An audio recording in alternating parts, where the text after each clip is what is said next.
Porté sur les ailes d'aigle,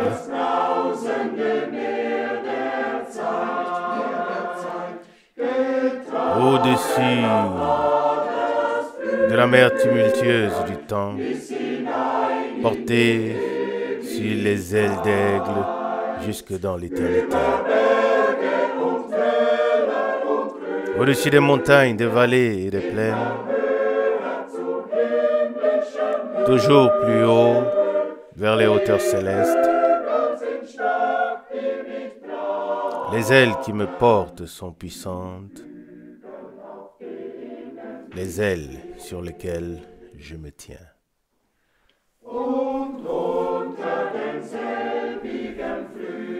Et sous les mêmes ailes, je me repose merveilleusement. Là est mon refuge, ma maison solide et sûre. L'ennemi peut tourner autour de moi, cibler, espionner autant qu'il veut. Les ailes qui me couvrent sont puissantes, et sous ces ailes, tout demeure calme.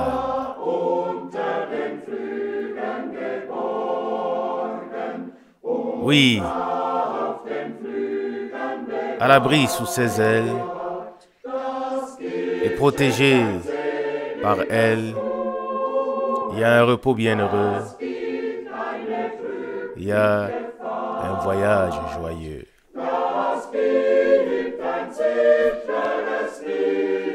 Il y a une certitude, malgré le paysage changeant, car sous ses ailes il y a la paix, et sous ses ailes il y a la puissance. Amen.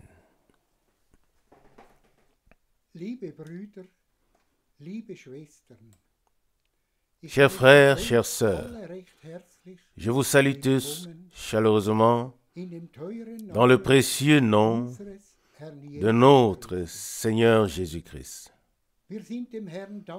Nous sommes reconnaissants au Seigneur de pouvoir encore nous réunir et d'entendre la vraie parole du Seigneur. Je salue également tous ceux qui dans le monde entier sont connectés maintenant. Et nous voulons tous repartir avec les mêmes bénédictions à la maison. Nous sommes réunis aujourd'hui pour écouter la parole de Dieu. Oui, nous nous sommes réunis pour être édifiés en tant qu'Église de Dieu, afin qu'un jour nous puissions être là-bas et voir le Seigneur Jésus-Christ. Chers frères, chères sœurs, avant la prière, je voudrais lire quelques paroles tirées de 1 Jean chapitre 3, versets 1 jusqu'à 3. 1 Jean chapitre 3, verset 1. Voyez quel amour le Père nous a témoigné pour que nous soyons appelés enfants de Dieu. Et nous le sommes. Si le monde ne nous connaît pas, c'est parce qu'il ne l'a pas connu. Verset 2. Bien-aimés, nous sommes maintenant enfants de Dieu. Et ce que nous serons n'a pas encore été manifesté. Mais nous savons que lorsque cela sera manifesté, nous serons semblables à lui parce que nous le verrons tel qu'il est. Verset 3. Et quiconque a cette espérance en lui se purifie comme lui-même est pur. Nous sommes enfants de Dieu. Il est aussi écrit, et nous le sommes. Nous avons cette assurance qu'un jour, nous serons semblables au Seigneur. Mais il manque encore certaines choses. Nous devons être prêts et le suivre sur le chemin, afin que lorsqu'il viendra prendre les siens, nous puissions être du nombre. Je voudrais lire encore quelques paroles de Romains chapitre 8, verset 14 jusqu'au verset 17. Romains 8, verset 14. Car tous ceux qui sont conduits par l'Esprit de Dieu sont fils de Dieu. L'esprit que vous avez reçu n'est pas un esprit de servitude pour que vous soyez encore dans la crainte. Mais vous avez reçu l'esprit d'adoption par lequel nous crions Abba Père. Verset 16. C'est cet esprit qui, uni avec notre esprit, lui rend témoignage que nous sommes enfants de Dieu. Verset 17. Or, si nous sommes enfants, nous sommes aussi héritiers. Héritiers de Dieu et co-héritiers de Christ. Si toutefois, nous souffrons avec lui, afin d'être aussi glorifiés avec lui. Amen. Chers frères, chères sœurs, quelle parole glorieuse de ce que nous puissions être des enfants de Dieu. Oui, pas seulement des enfants de Dieu, mais aussi des héritiers. Et nous remercions le Seigneur de ce que nous le sommes. Nous l'avons lu dans 1 Jean chapitre 3 au verset 1. Chers frères, chères sœurs, le jour vient et il n'est plus loin. Le Seigneur Jésus viendra chercher les siens. Et nous prions le Seigneur de nous accorder d'être du nombre. Nous voulons prier. Oui, fidèle Seigneur, nous te disons merci. Nous louons et glorifions ton merveilleux et glorieux nom de Jésus.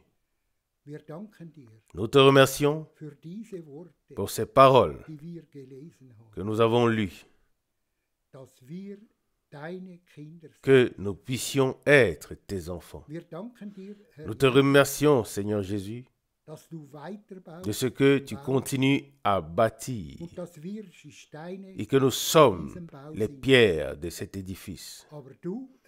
Mais toi, Seigneur Jésus-Christ, tu es la pierre angulaire de cet édifice pour le temple de Dieu. Oui, Seigneur Jésus, prépare-nous pour ce jour. Ôte tout ce qui n'est pas de toi. Et nous te remercions, fidèle Seigneur, pour ta bonté, pour ton amour, pour tout ce que tu as fait à la croix de Golgotha. Seigneur Jésus, nous te remercions pour cette parole que nous pouvons entendre aujourd'hui, car elle est pour notre édification, pour l'édification de l'Église de Dieu. Fidèle Seigneur, nous te remercions, nous louons et glorifions ton merveilleux et glorieux nom de Jésus. Amen. Amen. Avant la prière, j'aimerais lire de Philippiens au chapitre 4, à partir du verset 4 jusqu'au verset 9. Si nous pouvons nous lever pour cela. Philippiens, chapitre 4, à partir du verset 4. Réjouissez-vous toujours dans le Seigneur. Je le répète encore une fois, réjouissez-vous. Verset 5. Que votre douceur soit connue de tous les hommes, le Seigneur est proche. Ne vous inquiétez de rien, mais en toute occasion, faites connaître vos besoins à Dieu par des prières, des supplications, avec des actions de grâce. Verset 7. Alors la paix de Dieu, qui surpasse toute intelligence, gardera vos cœurs et toutes vos pensées en Jésus-Christ. Verset 8. Au reste, frères, que tout ce qui est vrai, tout ce qui est honorable, tout ce qui est juste, tout ce qui est pur, tout ce qui est aimable, tout ce qui mérite l'approbation, ce qui est vertueux et digne de louange, soit l'objet de vos pensées. Verset 9. Ce que vous avez appris, reçu, entendu de moi, et ce que vous avez vu en moi, pratiquez-le, alors le Dieu de paix sera avec vous. Prions. Père Céleste, nous te remercions de tout cœur pour le grand privilège d'être réunis devant ta sainte face. Et cela dans le précieux et saint nom de Jésus.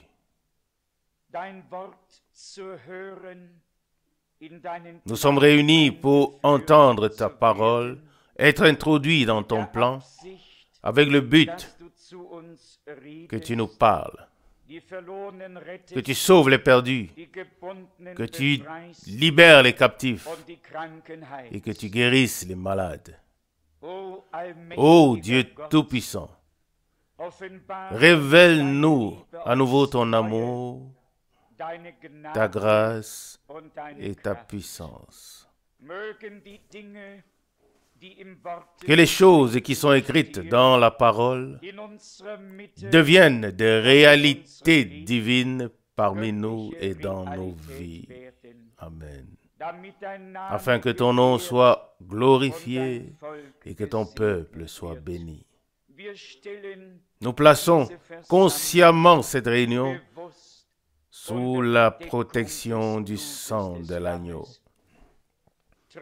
Ô fidèle Seigneur, pardonne-nous tous, comme nous aussi nous avons pardonné à tous ceux qui nous ont fait du tort. Toi, comme Dieu Tout-Puissant, tu nous as pardonné en Jésus-Christ, notre Seigneur. Il est notre réconciliation, notre expiation. Nous te remercions pour cela. Fidèle Seigneur, que ce jour, oui, quand ce jour soit révélé, que tu es parmi nous en tant que le vivant et le ressuscité. Accorde-nous ta paix et ta bénédiction. Bien-aimé Seigneur, garde-nous calmes en ta présence. Ôte tout ce qui est du quotidien avec tous les soucis et les difficultés qui l'apportent. Et donne-nous la confiance en toi, afin que nous puissions présenter nos besoins et nos prières devant ta face avec des prières et des supplications accompagner des actions de grâce. Bénis ton peuple racheté par ton sang. Bénis ton précieux peuple que tu as acquis à prix fort, au prix de ta propre vie et de ton propre sang. Amen. Bien-aimé Seigneur, conduis-nous par ton esprit et sois avec nous par grâce, au nom de Jésus. Amen. Amen. Vous pouvez vous asseoir. Maintenant, nous allons nous plonger dans les Saintes Écritures. Aujourd'hui, après ce service divin, nous aurons un baptême biblique. Et nous demandons à tous ceux qui n'ont pas encore été baptisés bibliquement de ne pas laisser passer l'occasion d'aujourd'hui.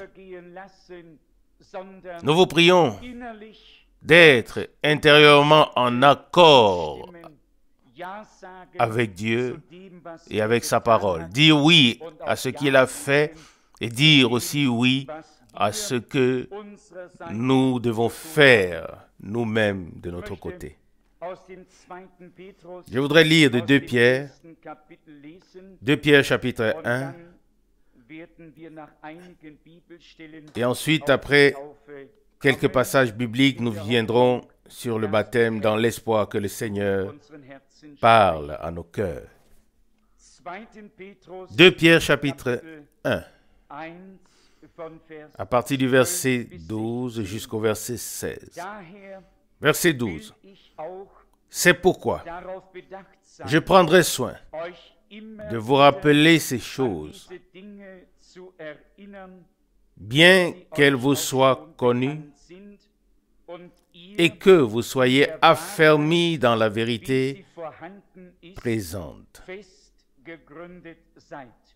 Verset 13.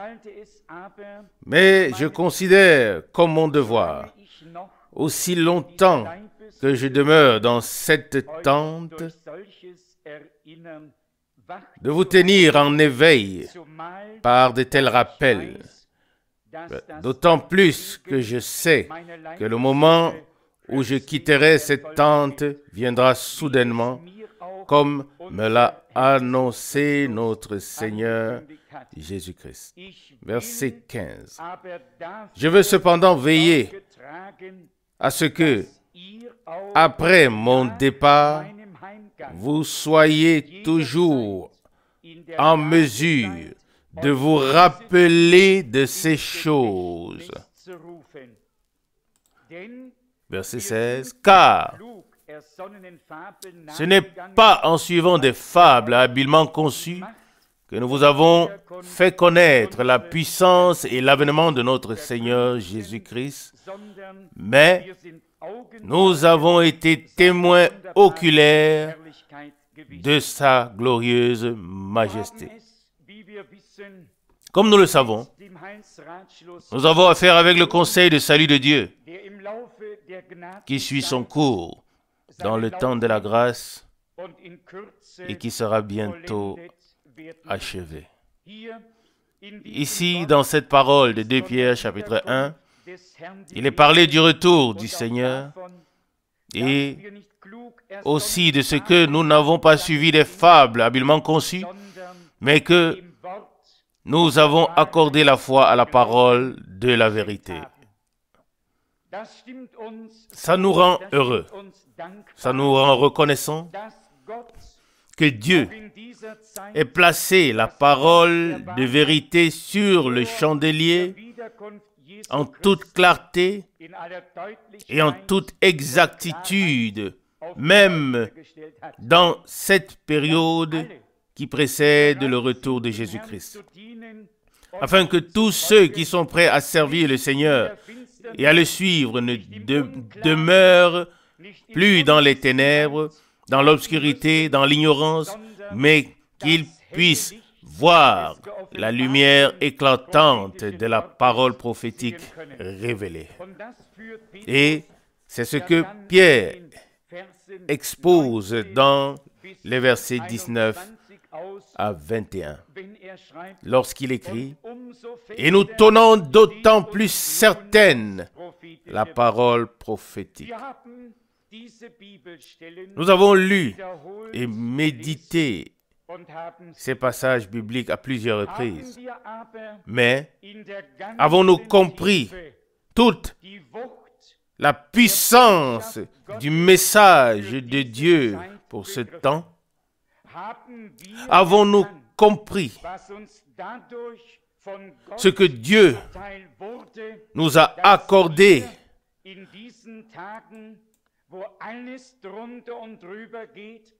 en nous faisant grâce en ces jours où tout va sens dessus, sens dessous, où il existe d'innombrables directions et interprétations de toutes sortes, que Dieu nous ait accordé la grâce de retourner à sa parole et que nous ayons reconnu le messager et le message.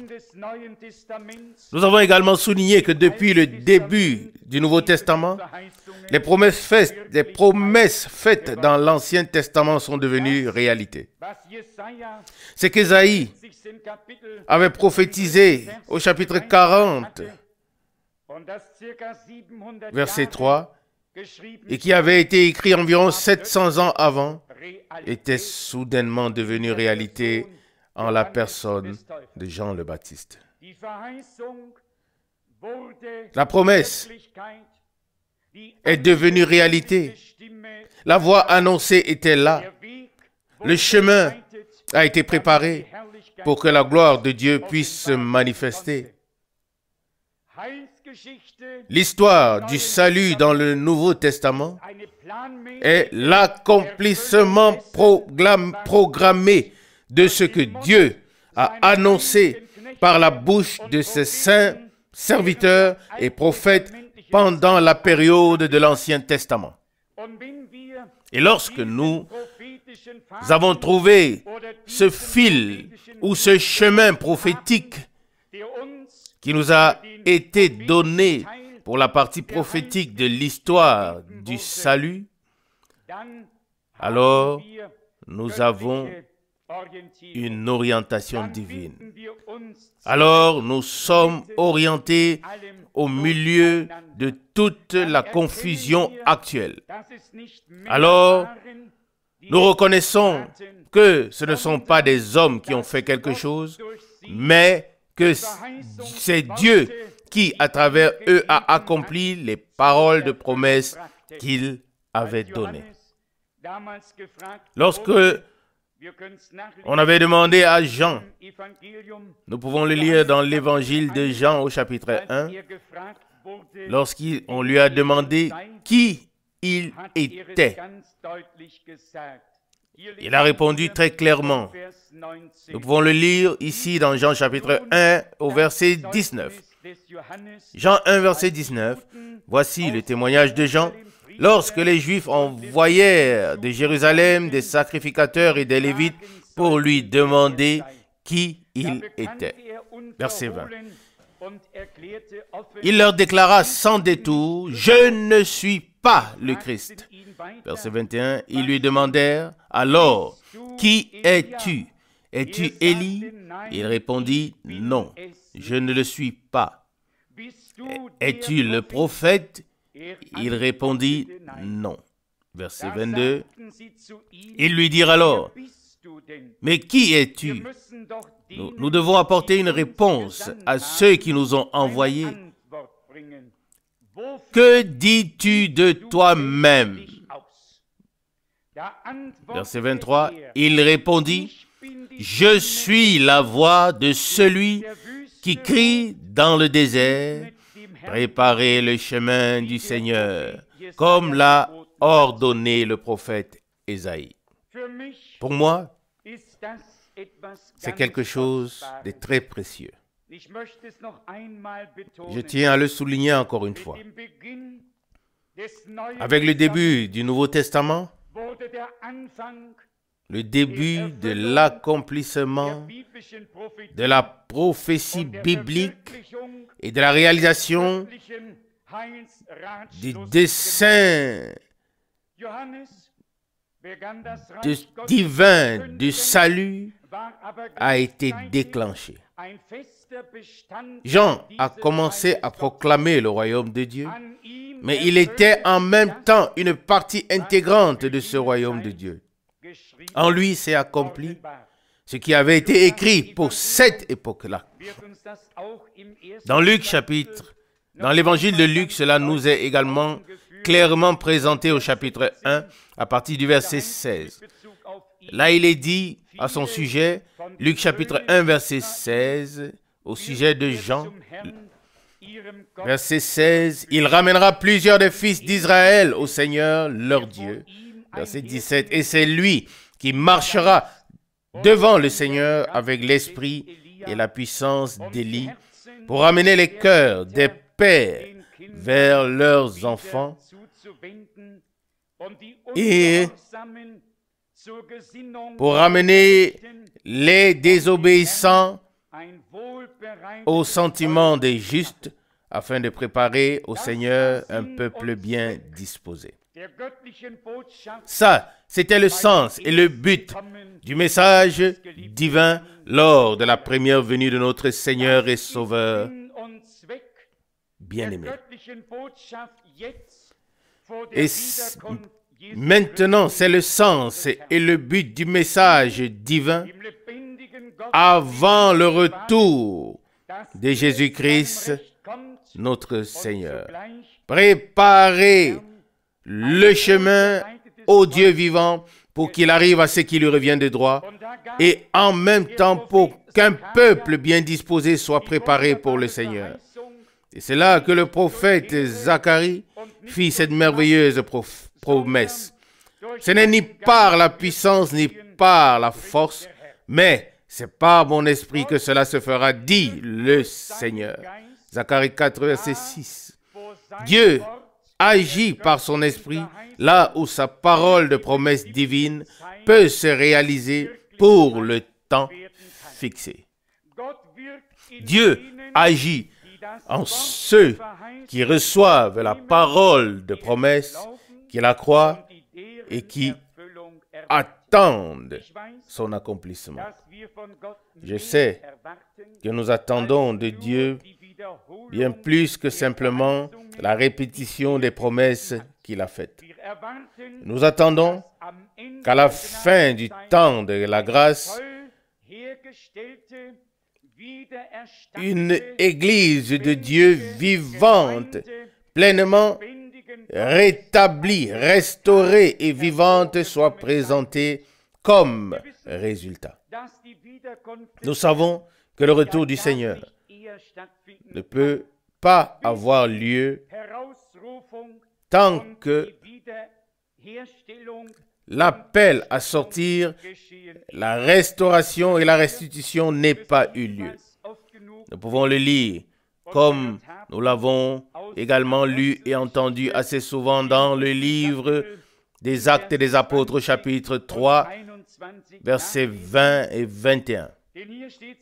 Il y est écrit, Actes des Apôtres, chapitre 3, verset 20, « Afin que des temps de rafraîchissement viennent de la part du Seigneur, et qu'il envoie celui qui vous a été destiné, Jésus-Christ. » Verset 21, « Que le ciel doit recevoir jusqu'au temps de rétablissement de toutes choses dont Dieu a parlé anciennement par la bouche de ses saints prophètes. »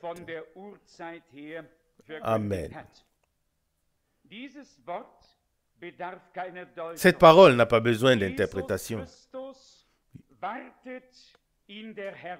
Jésus-Christ attend dans la gloire qu'il nous a préparée jusqu'au temps où tout aura été rétabli comme Dieu l'a annoncé par la bouche de ses saints prophètes. Permettez-moi de lire un passage de l'évangile de Matthieu au chapitre 17 afin que nous voyons tous que la promesse se réfère à notre époque et que le Seigneur l'a honorée par grâce.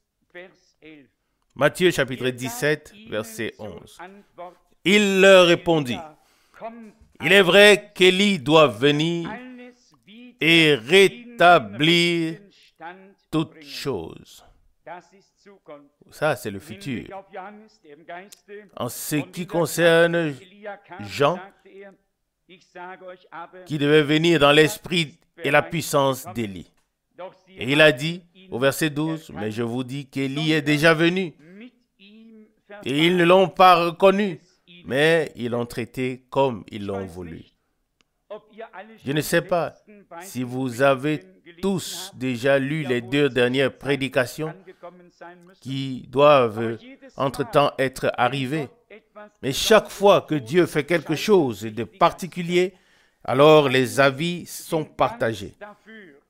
Oui, les uns sont totalement pour et les autres sont contre. Les uns sont remplis de l'amour de Dieu et les autres débordent de haine. Oui, c'est une séparation qui se manifeste toujours parmi le peuple de Dieu lorsque Dieu fait quelque chose de particulier. Les uns reconnaissent le jour de la visitation en grâce de Dieu. Ils remercient Dieu pour sa parole et les autres ont quelque chose à redire sur ceci et cela. Pour eux, ceci ou cela n'est pas OK. Et ils ne parviennent pas à comprendre qu'il s'agit ici d'être en accord avec Dieu et sa parole. La plupart d'entre eux appliquent leur propre manière de voir les choses et tout ce qui ne correspond pas à leur doctrine et à leur connaissance est automatiquement considéré comme faux. Pour combien de personnes Dieu doit-il prendre parti? Le chemin de Dieu est différent. Nous devons nous laisser corriger par Dieu, nous laisser remettre sur le droit chemin. Nous devons abandonner nos propres voies et prendre le chemin de Dieu. Laisser de côté nos propres paroles pour laisser prévaloir les paroles de Dieu. Mais seul celui qui est mort à lui-même est capable de le faire. Celui qui n'a pas une trop grande opinion de lui-même, de sa connaissance, qu'il aimerait transmettre aux autres. Il y a des gens qui ont tellement de connaissances, oui, ils en ont trop qu'ils veulent transmettre aux autres. Êtes-vous intéressé par mes connaissances? Suis-je intéressé par vos connaissances? Certainement pas. Mais ensemble, nous sommes tous intéressés par la volonté de Dieu et c'est pourquoi nous voulons sonder les Écritures pour reconnaître ce que Dieu a promis. Nous sommes reconnaissants d'avoir pu reconnaître les deux, le messager et le message. Comme nous l'avons souvent dit, le Seigneur reprend ses serviteurs et ses prophètes, mais il nous laisse son esprit et sa parole et nous conduit dans toute la vérité. Amen. Et nous pouvons dire sans présomption que même si le plus grand prophète était au milieu de nous et pouvait exposer le plan de salut de Dieu de A à Z, aucun d'entre nous ne le comprendrait, à moins que cela ne nous soit révélé par le Saint-Esprit. Amen.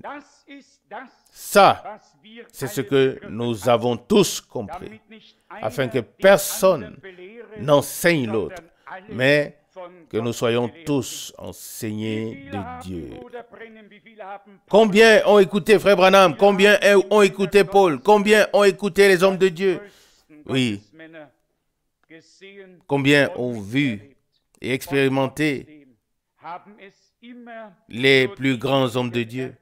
Et pourtant, ceux qui ont compris sont uniquement ceux qui se sont approchés de Dieu avec un cœur humble, qui ont laissé toute critique à la maison, qui ont apporté un cœur ouvert pour pouvoir recevoir ce que le Seigneur a à leur dire et à leur donner.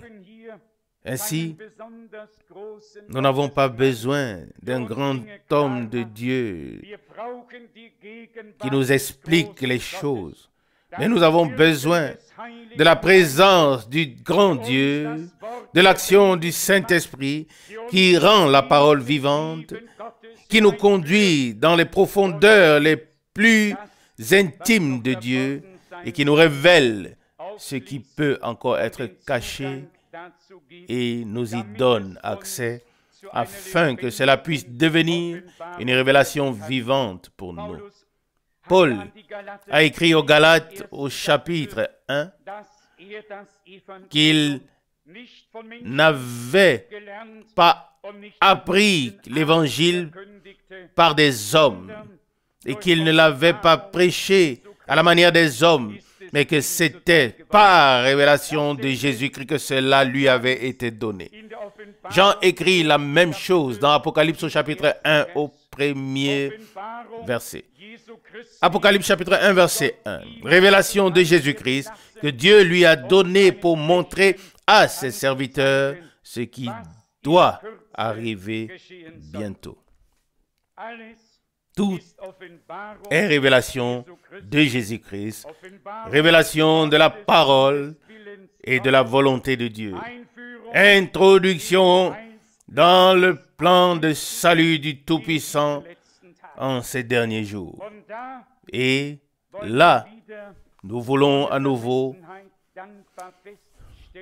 constater avec gratitude, sans présomption, que nous avons suffisamment sondé la parole de Dieu et nous savons que nous n'avons pas suivi des fables habilement conçues, que nous n'avons pas suivi un homme dans son enthousiasme. Nous avons sondé les Écritures comme les croyants de Béret pour comparer et nous avons constaté que c'était correct. Dieu a envoyé son serviteur et prophète dans cet âge prophétique pour nous montrer la direction divine et nous aider à sortir du chaos dans lequel nous nous trouvions. Et pour cela aussi, nous sommes très reconnaissants envers notre Dieu. Passons maintenant au baptême et pour cela, je vais lire les versets bien connus d'Actes des Apôtres, chapitre 2, du verset 37 à 41. Actes des Apôtres, chapitre 2, verset 37 jusqu'à 41.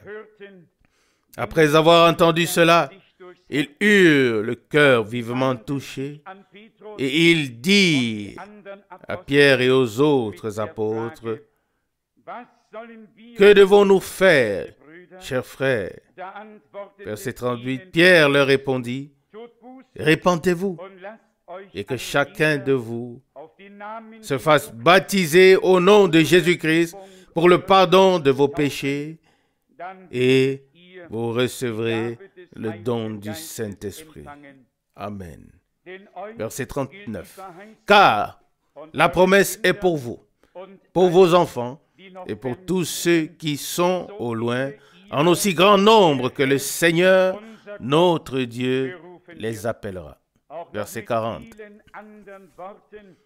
Et par plusieurs autres paroles, il les conjurait et les exhortait, disant, « Laissez-vous délivrer de cette génération perverse. » Verset 41.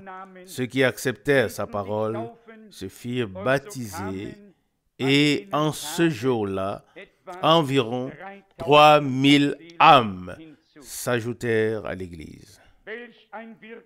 Quelle action de l'Esprit! Quelle impression a fait ce qui s'est passé là-bas sur la foule qui s'était rassemblée? Ici, c'était le commencement de l'Église du Nouveau Testament, son fondement avec l'effusion du Saint-Esprit. Et voilà que les gens affluaient et ils furent vivement touchés dans leur cœur. Pierre avait brièvement exposé que Christ viendrait, souffrait, mourrait et ressusciterait le troisième jour, conformément à ce que les prophètes avaient annoncé d'avance. Il avait exposé très brièvement, et voilà que le Saint-Esprit était descendu sur les auditeurs, leur révélant ce qu'ils avaient entendu, et ils sont parvenus à la foi en Jésus-Christ. Bien-aimés, c'est de ça qu'il s'agit aujourd'hui. Il s'agit aujourd'hui que le Saint-Esprit puisse être présent lorsque nous prêchons le Christ crucifié. Il est important qu'il puisse révéler aux hommes ce qui s'est passé à Golgotha et les conduire à la foi. Ici, comme nous l'avons lu dans Acte 2, verset 34, Acte 2, verset 34, le Seigneur a dit à mon Seigneur, assieds-toi à ma droite, jusqu'à ce que j'ai mis tes ennemis sous ton marchepied. Verset 36, que toute la maison d'Israël sache donc avec certitude que Dieu l'a fait Seigneur et Christ, ce Jésus que vous avez crucifié. Le peuple d'Israël a reconnu qu'ils avaient crucifié leur Rédempteur, et cela leur a transpercé le cœur. Aujourd'hui, nous reconnaissons que Christ est allé à la croix à notre place. Nous reconnaissons que nous aurions dû subir la condamnation à mort par la loi de Dieu, mais le jugement est tombé sur lui. Le châtiment lui a été infligé pour que nous ayons la paix. Et par ses meurtrissures, nous avons été guéris. La rédemption est un acte divin, une intervention divine dans l'histoire de l'humanité. Un grand jour de réconciliation entre Dieu et l'humanité a eu lieu.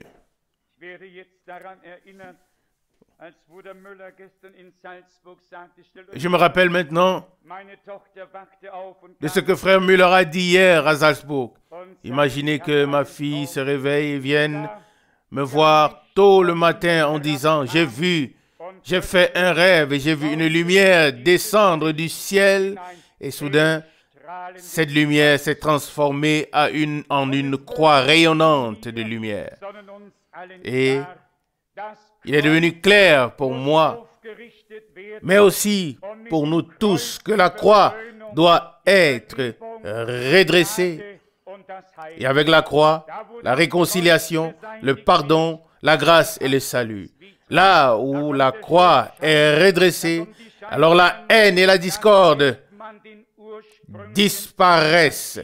Là où la croix est enlevée, la haine et la discorde renaissent. La condamnation et le mur de séparation, oui, l'état de départ tel qu'il était avant le grand jour de réconciliation est ramené. Et aucun croyant ne devrait faire cela. Non, l'état de départ n'est plus valable. Il n'existe plus du tout. L'ancien est passé, voici, tout est devenu nouveau. Car Christ, notre agneau pascal, a été immolé. Il s'est donné pour nous afin que nous puissions sortir libres. Amen. Dans l'Épître aux Romains, au chapitre 6 et au chapitre 4, Paul a une fois de plus exposé cette pensée liée au baptême. Il l'a fait en fait dans plusieurs chapitres. Mais nous lisons ici dans Romains chapitre 6 en relation avec le baptême. Romains chapitre 6, à partir du verset 1 pour avoir le contexte. Que dirons-nous donc?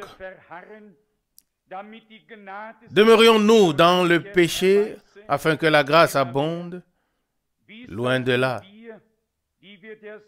Nous qui sommes morts au péché, comment pouvons-nous continuer à vivre dans le péché? Verset 3. Ignorez-vous que nous tous qui avons été baptisés en Jésus-Christ, c'est en sa mort que nous avons été baptisés? Verset 4. Nous avons donc été ensevelis avec lui par le baptême en sa mort, afin que comme Christ est ressuscité des morts par la gloire de Dieu, que nous marchions nous aussi en nouveauté de vie.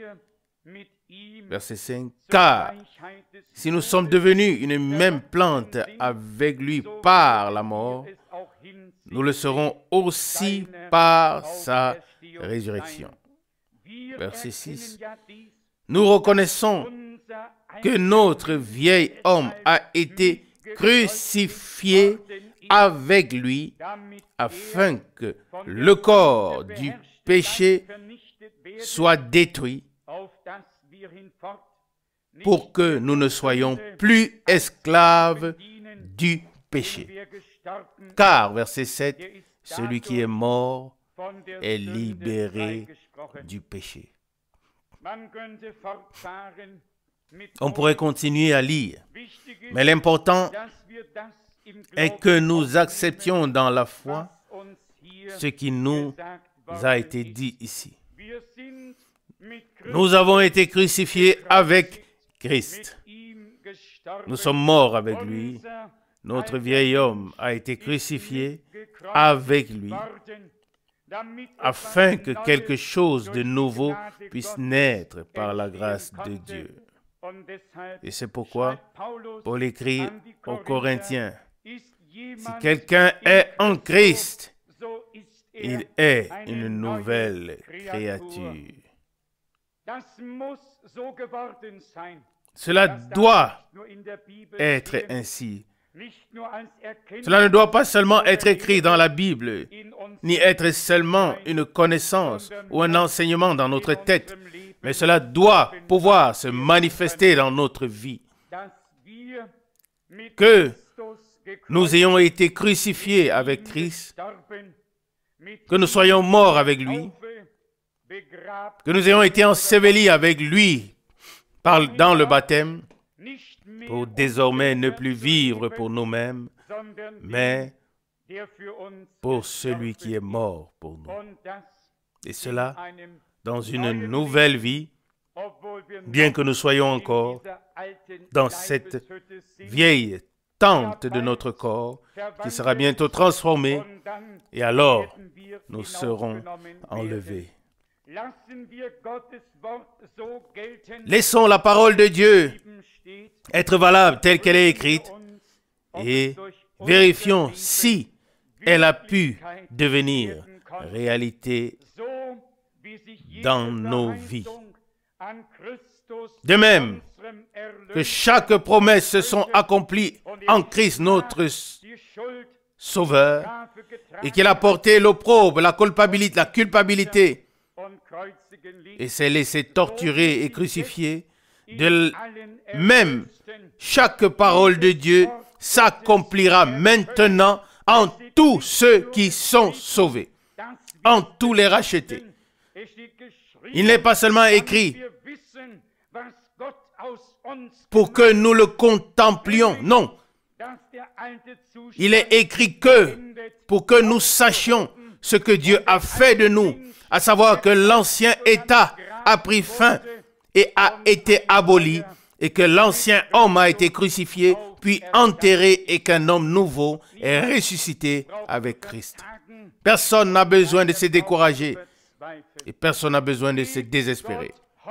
Donnez raison à Dieu aujourd'hui et dites dans votre cœur, et dites le même avec vos lèvres, dites, Seigneur, je crois que j'ai été crucifié avec toi et que je suis mort avec toi. Pouvons-nous le dire? Pouvons-nous dire oui à cela?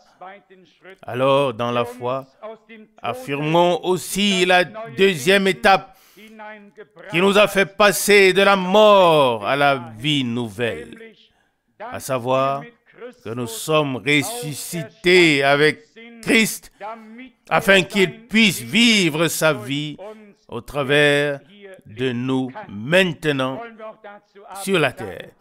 Disons Amen à cela, afin que personne ne vive plus pour soi-même, mais que ce que nous vivons, que nous le vivions dans la foi du Fils de Dieu qui nous a aimés et qui nous a appelés à sortir.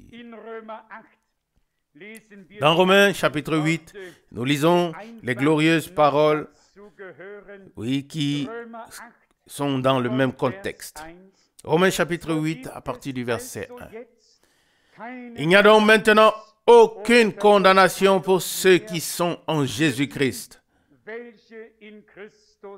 Amen. Verset 2. Car la loi de l'esprit de vie en Jésus-Christ nous a affranchis de la loi du péché et de la mort. Verset 3. Car ce qui était impossible à la loi, parce que la chair la rendait impuissante, Dieu a condamné le péché dans la chair en envoyant à cause du péché son Fils dans une chair semblable à celle du péché. Verset 4. Afin que la justice de la loi fût accomplie en nous qui marchons non selon la chair, mais selon l'esprit. Amen. Ici aussi, nous ne voulons pas aller en profondeur parce que le temps est passé. Mais ici encore, nous avons affaire à deux faits. Le premier qui nous est reproché par la loi, notre impuissance, qui nous montre que nous n'étions pas capables de suivre ou d'accomplir la parole de Dieu et de faire ce qui nous était demandé. Ça, c'est un aspect de la chose. Et nous l'avons compris. Il n'y a aucun doute à cela. Mais maintenant vient l'autre côté, l'autre aspect de la chose. À savoir que Christ s'est manifesté dans un corps de chair pour accomplir ce qu'aucun homme ne pouvait accomplir dans son corps terrestre. Et pour que chaque parole de Dieu trouve son accomplissement et qu'il puisse nous accorder la justification divine. Aucun de nous n'aurait jamais pu se racheter ou accomplir la parole de Dieu. Christ a été condamné dans ce corps de chair. C'était mon jugement et ton jugement. C'était notre jugement. Mais comme nous l'avons déjà dit ou mentionné, le châtiment qui nous donne la paix est tombé sur lui et par ses meurtrissures, nous avons été guéris. Isaïe 53, verset 5. Croyons-nous que Jésus-Christ soit venu dans un corps de chair afin qu'il puisse, dans cette chair, satisfaire à toutes les exigences inscrites dans la parole de Dieu? et à tous ceux qui, impuissants dans leur chair, ont essayé de faire ce qu'ils pouvaient et qui étaient voués à l'échec, Dieu leur a accordé la justification par l'acte de réconciliation qui a eu lieu à la croix de Golgotha comme un don gratuit par grâce.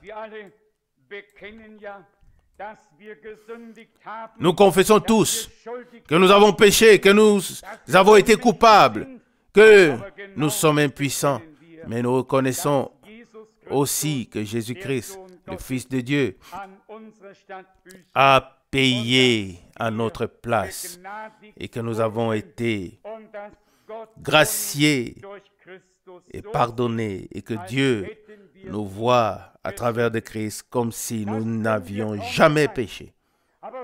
Et nous ne pouvons presque pas le comprendre. Mais la pleine justification signifie, et c'est ce que Frère Branham a dit également dans une prédication, Dieu nous voit comme si nous n'avions jamais péché. Imaginez-vous que nous arrivions dans la gloire de Dieu et que le Seigneur nous regarde, toi et moi, et que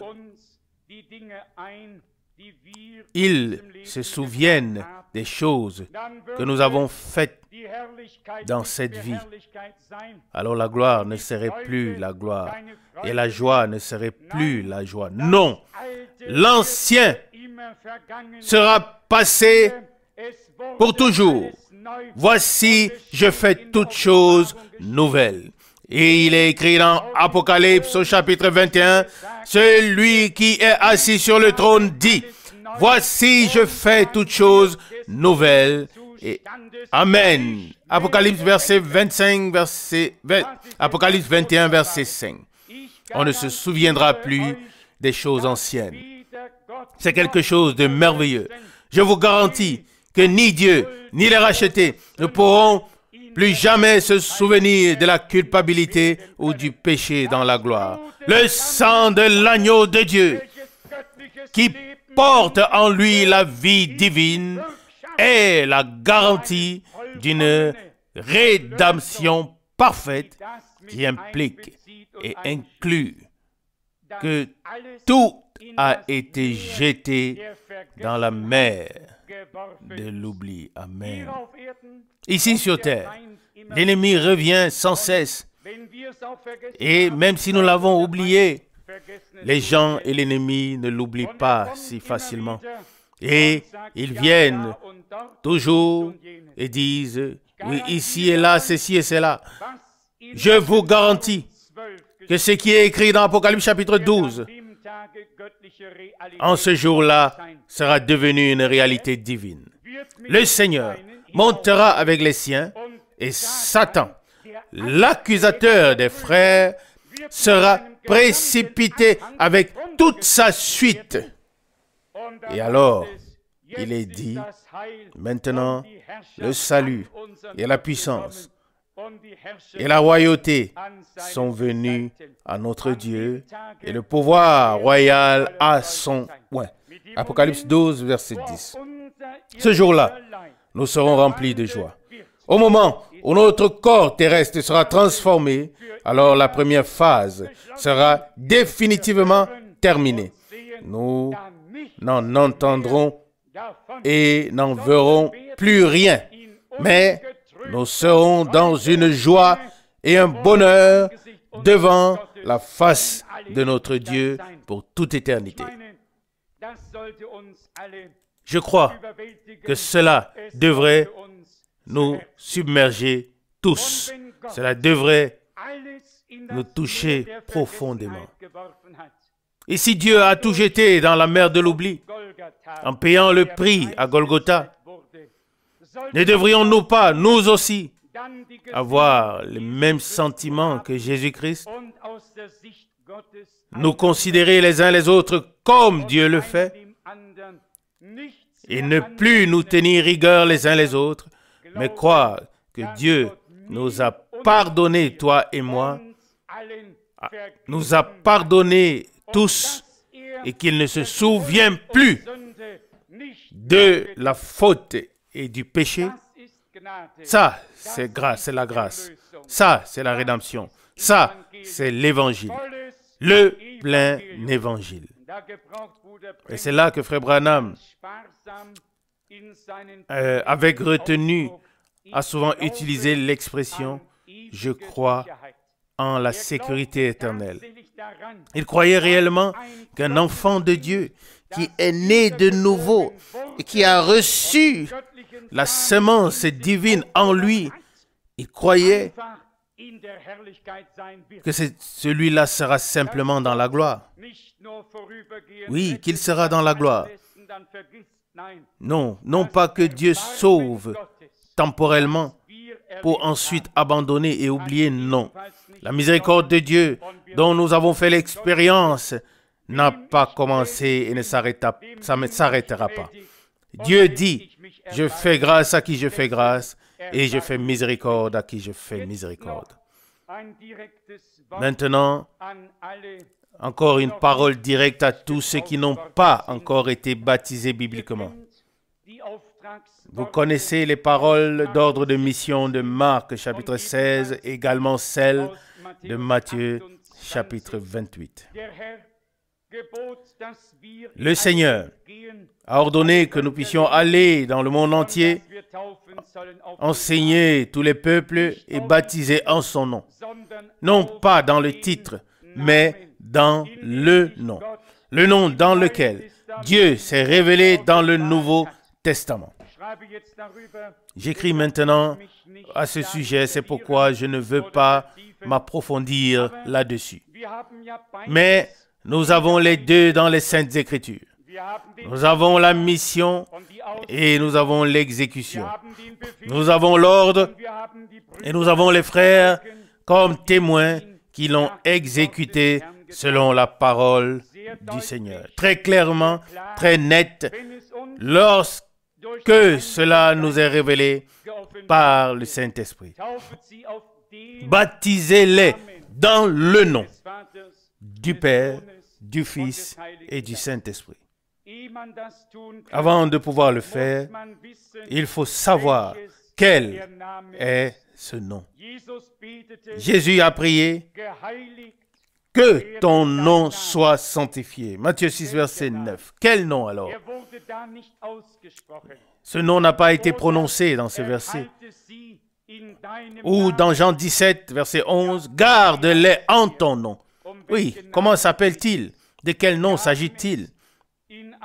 Nous l'avons lu dans Actes des Apôtres, chapitre 2, au verset 38. Vous pouvez le lire dans Actes des Apôtres, chapitre 8, versets 15 et 16. Dans Actes, chapitre 10, verset 48.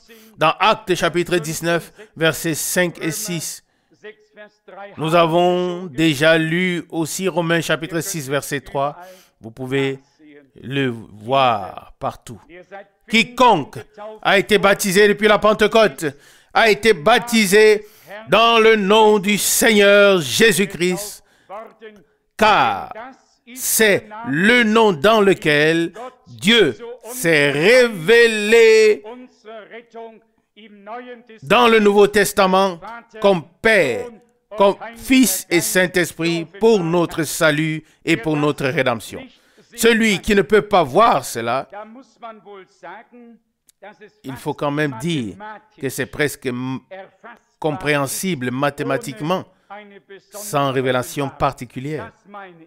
C'est ce que je veux dire. Celui qui lit lentement et qui ne suit pas simplement ses pensées, mais qui réfléchit à ce qu'il est en train de lire. C'est écrit au singulier. Et baptisez-les dans le nom. Oui, mais quel est le nom? Si je demandais combien font 3 fois 3, personne ne répondrait 3 fois 3 font 3 fois 3. On me donnerait la réponse. Si on demande quel est le nom, même les enseignants répètent l'exercice ou ce qui a été demandé et ne donne pas les résultats. Non. Dieu merci, car nous avons les deux dans les Saintes Écritures. Nous avons ce qui a été demandé et nous avons le résultat. Les apôtres ont enseigné et prêché, agi, marché, baptisé en accord avec les Écritures. Paul, Philippe, Pierre, qui que ce soit, tous baptisaient dans le nom du Seigneur Jésus-Christ. Et ainsi, nous aurons aujourd'hui aussi la possibilité d'avoir un baptême biblique. Et je voudrais vivement recommander à tous de ne pas vous mettre en dispute avec la chair et le sang. Et ne demandez pas à des personnes qui n'en savent rien, mais laissez-vous instruire par Dieu, et cela se produit par sa parole que nous avons considérée. Et que Dieu vous donne une adhésion intérieure à sa parole, pas d'argument, mais l'accomplissement obéissant de sa parole. Et c'est sur cela et en cela que reposera la bénédiction de Dieu pour nous tous. Amen. Comme il est dit dans Pierre, 1 Pierre, et par plusieurs autres paroles, il les conjurait et les exhortait en disant, laissez-vous délivrer de cette génération perverse. Pierre l'a exprimé dans Acte 2, verset 40. C'est ce que nous avons aussi essayé de faire par ces quelques paroles. Laissez-vous délivrer de cette génération perverse, de toute fausse tradition. Mettez-vous du côté de Dieu, du côté de ceux qui ont marché avec Jésus, qui ont parlé, prêché et agi en son nom. Alléluia. Amen.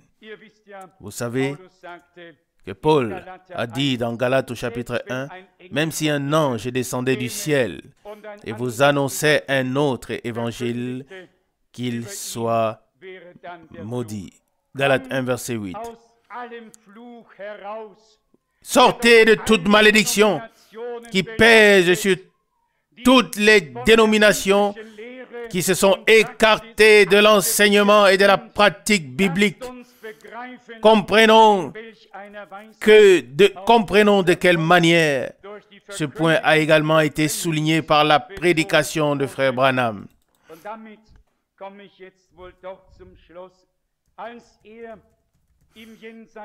Et j'arrive maintenant à la conclusion.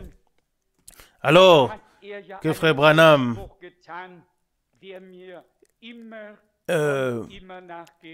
fut enlevé dans l'au-delà de son vivant, il a prononcé une phrase qui me revient sans cesse à l'esprit. Lorsque l'ange ou la voix lui avait dit « Tu seras jugé sur ce que tu as prêché », il a demandé « Paul sera-t-il également jugé ?» Il a répondu « Oui, nous n'allons pas aller dans plus de détails. » Mais ensuite, Frère Branham a fait cette déclaration. « J'ai prêché le même évangile que Paul et j'ai baptisé comme il a baptisé. » Amen. Et il avait à peine terminé de le dire que cette foule s'est écriée. Il a utilisé l'expression de millions, d'une foule innombrable, n'est-ce pas? La foule a répondu, nous nous reposons là-dessus. En d'autres termes, nous pouvons nous y fier. Quelle chose merveilleuse! À la fin des temps, Dieu a apporté la clarté par la vérité. Il a tout restauré. Maintenant, c'est à nous d'être arrachés de tout ce qui est faux, de donner raison à Dieu et de nous libérer sur ce point aussi de tout le levain amer romain transmis et que nous devenions une pâte douce d'intégrité et de vérité devant la face de Dieu.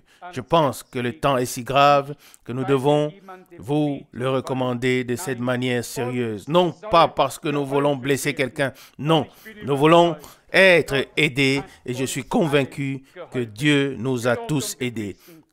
Loué et glorifié soit son saint nom. Alléluia, Amen.